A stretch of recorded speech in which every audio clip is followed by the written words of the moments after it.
यहां यदि हम इंद्रिय और मन इन दो को यहां की रहनी के अनुसार गुरु कृपा से कर पावे तो जैसे विषयी पुरुष का मन स्वयं विषय में आसक्त होकर चिंतन करता रहता है, ऐसे यहां का प्रभाव अचिंत्य रस श्यामा श्याम की नित्य विहार लीला में प्रवेश पा जाए। चित्त का सदैव श्यामा श्याम की ही लीला में चिंतन परायण रहना ये बहुत दुर्लभ बात है। ये यहीं से पूर्ण होती है। रज का सेवन, रसिकों का संग, वृंदावन का आश्रय। श्रीपाद प्रबोधानंद जी कह रहे हैं, तथा परम पावनम भुवि चकास्ति वृंदावनम यथा हरिरसे मनः स्वय मनंकुशे धावति। बड़ी बात है। जैसे निरंकुश होकर मन विषयों में जाता है, ना चाहते हुए भी वो हमारे हृदय में ऐसी व्याकुलता पैदा करता है, ऐसा प्रमथन स्थिति पैदा करता है कि हम निर्णय करने में असमर्थ हो जाते हैं और वो हमें विषय में घसीट ले जाता है। निरंकुश मन। ऐसे ही यदि वृंदावन का आश्रय लिया जाए, वृंदावन का जो उपासना का स्वरूप रसिक महापुरुषों की रहनी, तो आपका मन, जैसे गोस्वामी जी ने मांगा, श्री तुलसीदास जी ने, कामी नारी पियारी जिमि लोभी जिम प्रिय दाम तिमि रघुनाथ निरंतर प्रिय लागो मेरा। कैसे मुझे प्यारे लगो? जैसे कामांध पुरुष को कामिनी का स्वाभाविक चिंतन होता रहता है, लोभी कंजूस को धन का चिंतन होता रहता है। हे मेरे प्राणानाथ, हे प्राणनाथ, आप हमें ऐसे प्रिय लगो, ऐसे हमारा चिंतन हो। श्रीपाद कह रहे हैं, ये परम पावनम भुवि चकास्ति वृंदावनम, ये परम पावन कर देने वाली भूमि है वृंदावन की। बस इस बात से यदि बच जाओ तो तुम्हें भजन नहीं करना पड़ेगा। स्वाभाविक मन काम क्रोध लोभ मोह मद मत्सर के अधीनता में जो फंसा हुआ है, ये निरंकुश होकर हरिरस में समा जाएगा धाम के प्रभाव से। यथा हरिरसे मनः स्वयं अंकुशे धावति। अंकुश स्वीकार करके जैसे मन, इंद्रियां हमारे अधीन हो जाती हैं और वो ज्ञान का अंकुश किसी बिरले को प्राप्त होता है, पर धाम की कृपा से निरंकुश मन अधीन होकर स्वयं हरिरस में डूब जाए, ये यहाँ की महिमा, ये यहाँ का प्रभाव है। पर हमारा मन क्यों नहीं विषयों से हट करके हरिरस में उन्मत्त हो रहा है? क्या कारण है? तो इस श्लोक की पूर्णता की पंक्तियों में कहते हैं, परंतु यदि तदगत स्थिर चरेषु नो काय वांग मनोभिर अपराधिता भवति बाधिता तत्वधि। परंतु महिमा तो ऐसी है कि आप केवल आश्रय और वास कीजिए, रज और रसिकों का संग कीजिए, तो आपका मन जैसे विषयों में स्वतः जाता रहा है, ऐसे ही स्वतः यहां भजन रस में प्रवेश कर जाएगा। प्रियालाल के प्रेम रस में डूबने लगेगा। यह धाम का प्रभाव है। परंतु यदि ऐसा हुआ तो बाधा लग जाएगी। कैसा? यहां के किसी भी तदगत स्थिर चरेषु, तदगत जो वृंदावन में विराजमान जड़ चैतन्य तुम्हें दिखाई दे रहे हैं, पशु पक्षी मनुष्य दिखाई दे रहे हैं, इनके प्रति यदि कोई भी आपने काय वांग मनोभिर अपराधिता भवति, तो बाधिता तत्वधि, फिर आपकी धी माने बुद्धि, फिर बुद्धि तत्व बोध नहीं प्राप्त कर पाएगी, प्रेम प्राप्त नहीं कर पाएगी। शरीर से, मन से, वचन से भी यहाँ के किसी के, चाहे वो जड़ हो, चैतन्य हो, स्त्री हो, पुरुष हो, पशु पक्षी, कोई भी हो, ये सब प्रियाजू के लाडले जन हैं। भले आपकी दृष्टि में दिखाई दे रहा है कि ये तो शास्त्र सम्मत आचरण वाला नहीं है, परंतु लाडली जू ने पसंद कर लिया, उसे कृपा करके स्वीकार कर लिया। जब एक जंगहे लोहा को पारसमणि स्वर्ण बना देती है, तो हमारी लाडली जू की कृपा उद्दंड स्वभाव को प्रेम रस में नहीं डुबो सकती। इन पर कृपा हो गई है, हमें इनकी चरण रज पर वंदना करनी है, इनका अपराध नहीं करना है। यदि हम ये बचा पावें तो अत्यंत दुर्लभ बात मन का हरिरस में उन्मत्त हो जाना, ये आपको प्राप्त हो जाए। जैसे कोई प्रश्न करते हैं संत महात्माओं से, भगवत प्रेमियों से, कि आपका जीवन का चमत्कार क्या है? क्या चमत्कार है? भैया, त्रिगुणात्मिका माया के प्रभाव से मना खष्टान इंद्रियाणी प्रकृतिस्थानी कर सती, ये भगवान के वचन है।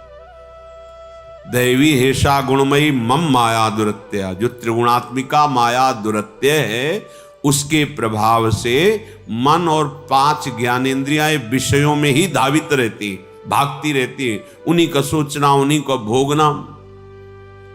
चमत्कार ये होता है संत भक्त के हृदय में कि वो जो विषय में निरंकुश होकर भाग रही थी, वो हरि रसे मना स्वयं, वो स्वयं प्रभु में ये चमत्कार हुआ। प्रकृति की तरफ जाने वाले मन इंद्रिया अब परमात्मा रस में डूब रहे, इससे बड़ा कोई चमत्कार नहीं। अब इसके देखने के लिए, समझने के लिए तो साधु संग चाहिए, पवित्र आहार चाहिए, और स्वयं में भजन करते हुए जितेंद्रिय होकर ऐसी स्थिति चाहिए।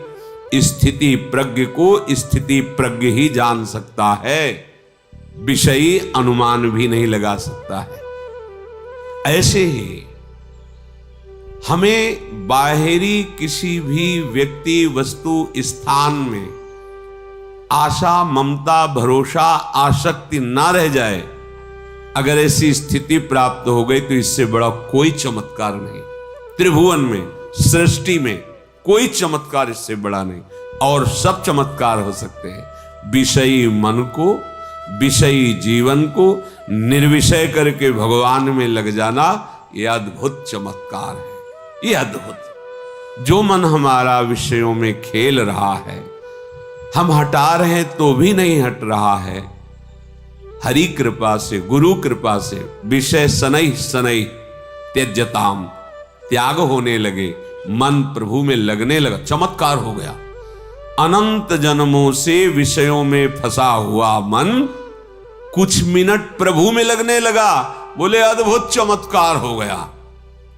क्योंकि मम माया दुरत्या, और उससे हटकर कुछ मिनट भजन करने लगे, बड़ा चमत्कार।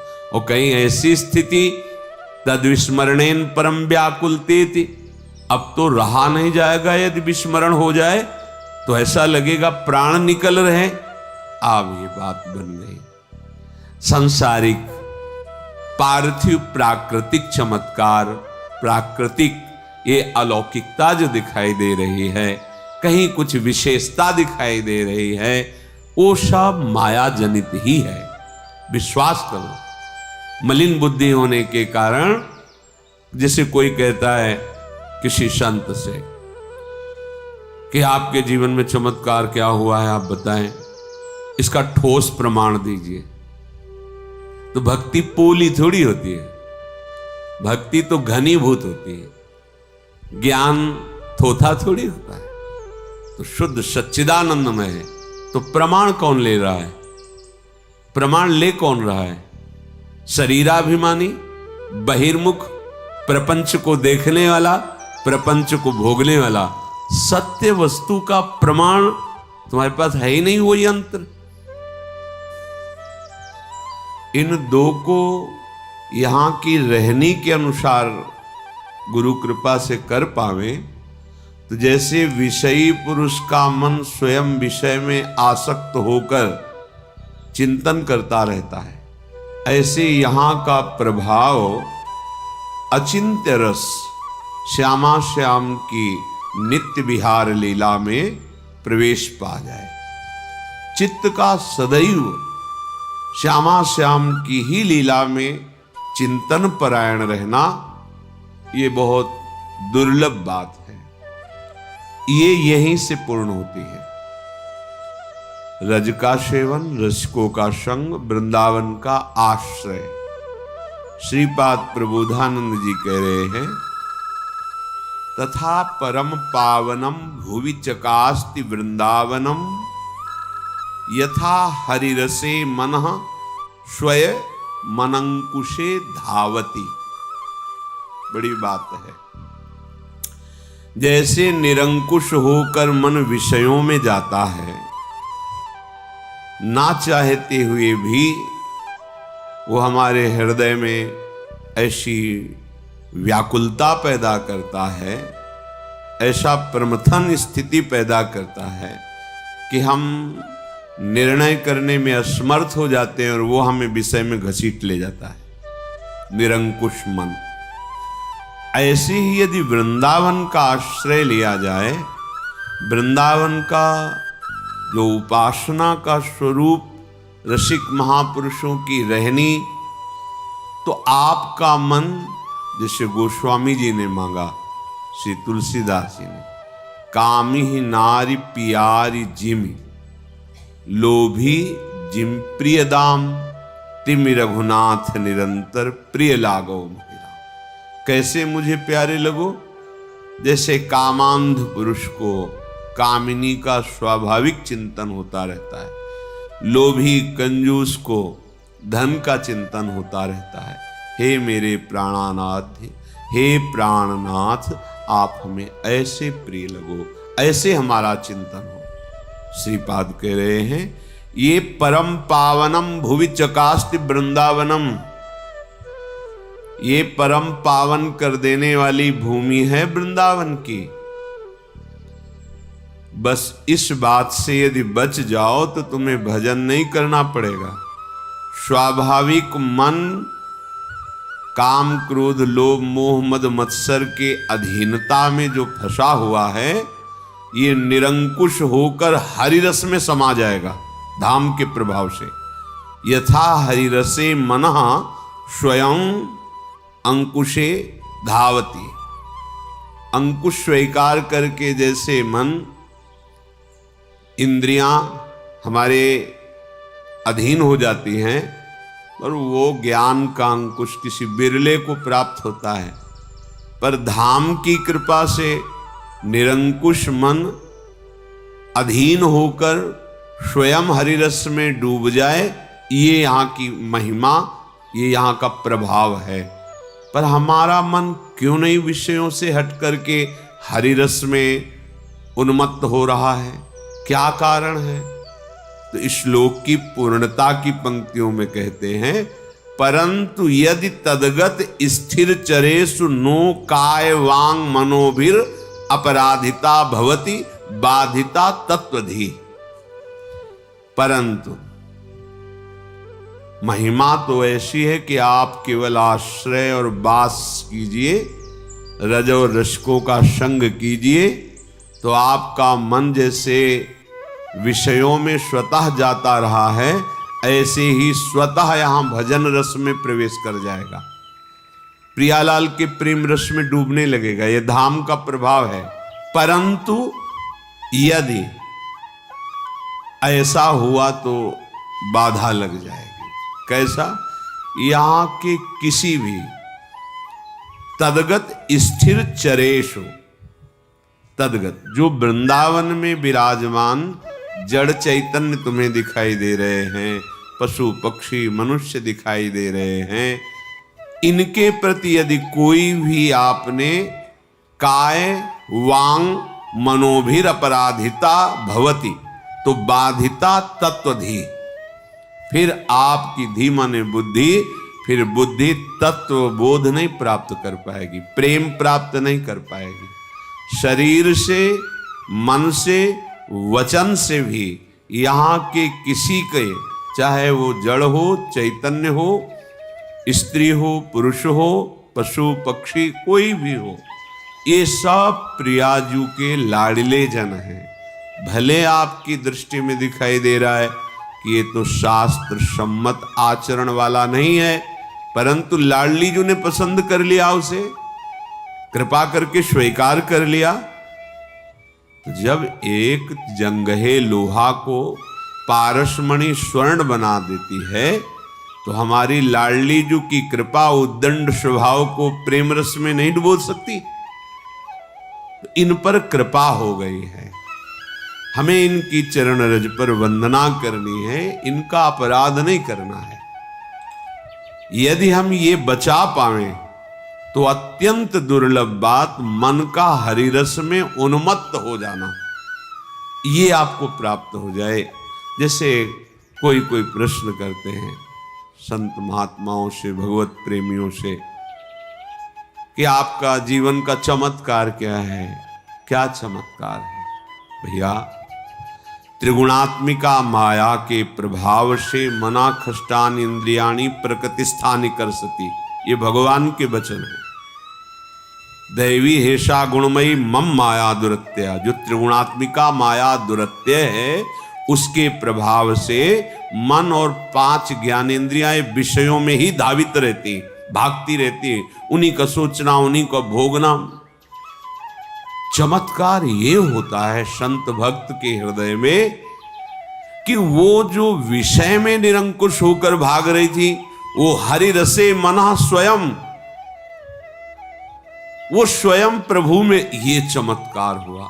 प्रकृति की तरफ जाने वाले मन इंद्रिया अब परमात्मा रस में डूब रहे, इससे बड़ा कोई चमत्कार नहीं। अब इसके देखने के लिए, समझने के लिए तो साधु संग चाहिए, पवित्र आहार चाहिए, और स्वयं में भजन करते हुए जितेंद्री होकर ऐसी स्थिति चाहिए। स्थिति प्रज्ञ को स्थिति प्रज्ञ ही जान सकता है, विषयी अनुमान भी नहीं लगा सकता है।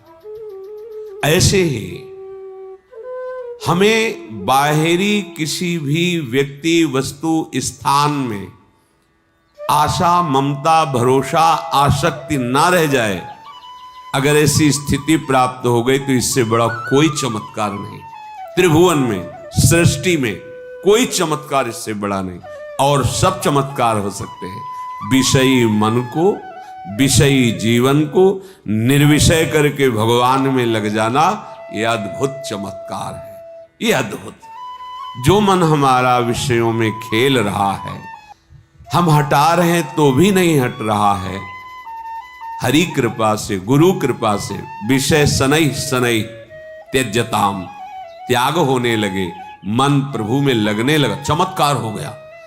अनंत जन्मों से विषयों में फंसा हुआ मन कुछ मिनट प्रभु में लगने लगा, बोले अद्भुत चमत्कार हो गया।